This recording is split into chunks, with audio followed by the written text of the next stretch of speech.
नमस्कार, मी सुगरण किचनमध्ये तुम्हा सर्वांचे स्वागत करते. आज आपण दोडक्याच्या शिरांची चटणी कसे तयार करतात ते पाहणार आहोत.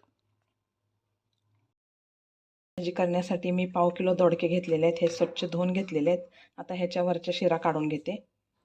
भाजीसाठी पावशेर दोडका घेतलेला आहे, स्वच्छ धुवून घेतलेला आहे दोडके आणि त्याच्यावरच्या शिरा काढून घेतलेल्या आहेत. ह्या शिरा काढून घेतलेल्या आहेत. ह्याची आपण चटणी करूया.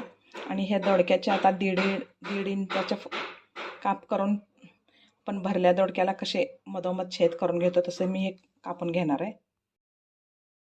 दोडक्यांच्या शिरांची चटणी करण्यासाठी मी पावशेर दोडका घेतला होता. त्याच्यावरील सर्व हे शिरा काढून घेतलेले आहेत. हे दोडक्यांची शिरा, हिरव्या मिरच्या, थोडेसे शेंगदाणे आहेत, लसूण, कोथिंबीर, खोबरं. आता हे शिरा थोडेसे चिरून घेते आणि हिरव्या मिरच्याही बारीक चिरून घेते.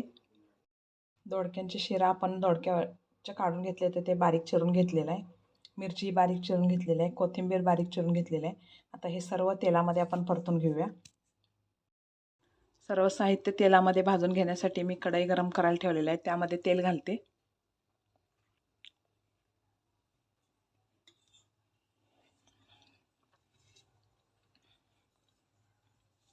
सुरुवातीला शेंगा आपण तेलामध्ये तळून घेऊयात. शेंगदाणे आणि खोबरं घालते.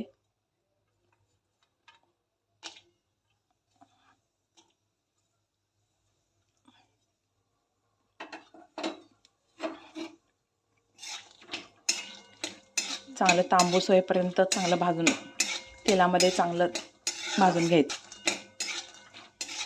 किंवा तळून घ्यायचं आहे. शेंगदाणे आणि खोबरं चांगलं तळून झालेलं आहे. आता दोडक्यांची शिरा आणि हिरव्या मिरच्या आपण तळून घेऊयात. तेलामध्ये चांगलं परतून घेऊयात लालसर होईपर्यंत.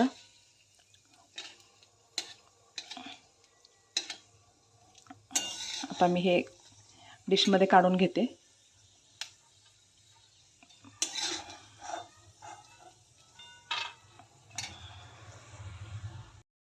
तर हिरव्या मिरच्या आणि दोडक्यांच्या शिरा एकत्रच घालूया.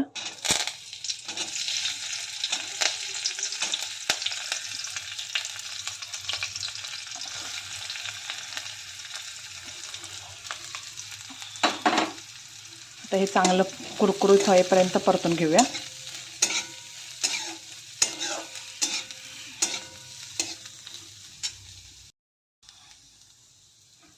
तर हिरवी मिरची आणि दोडक्यांच्या शिरा चांगले कुरकुरीत होईपर्यंत चांगलं परतून घ्यायचं आहे.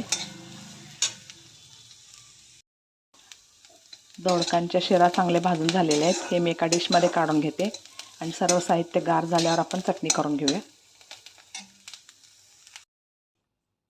दोडक्यांच्या शिरांची चटणी करण्यासाठी आपण शेंगदाणे, खोबरं, दोडक्यांच्या शिरा, हिरवी मिरची सर्व चांगलं भाजून घेतलेलं आहे कुरकुरीत होईपर्यंत. आता हे सर्व गार झाल्यावर आपण मिक्सरमधून चटणी करून घेऊया. सर्व साहित्य गार झालेलं आहे. आता हे मी मिक्सरमध्ये घालून घेते. चटणी करण्यासाठी सर्व साहित्य मिक्सरच्या भांड्यात घातलेलं आहे. आता ह्यामध्ये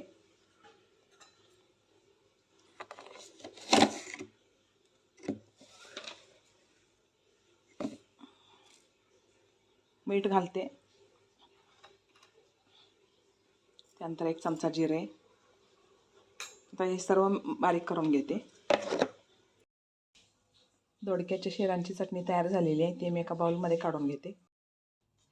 दोडक्याच्या शिरांची चटणी तयार झालेली आहे. ते मी एका बाउलमध्ये काढून घेतलेलं आहे. ही चटणी आपण भाकरीबरोबर, चपातीबरोबर खाऊ शकता. नवीन आणि छान हेल्दी रेसिपी पाहण्यासाठी मी सुगरण किचनला लाईक, शेअर आणि सबस्क्राईब करा.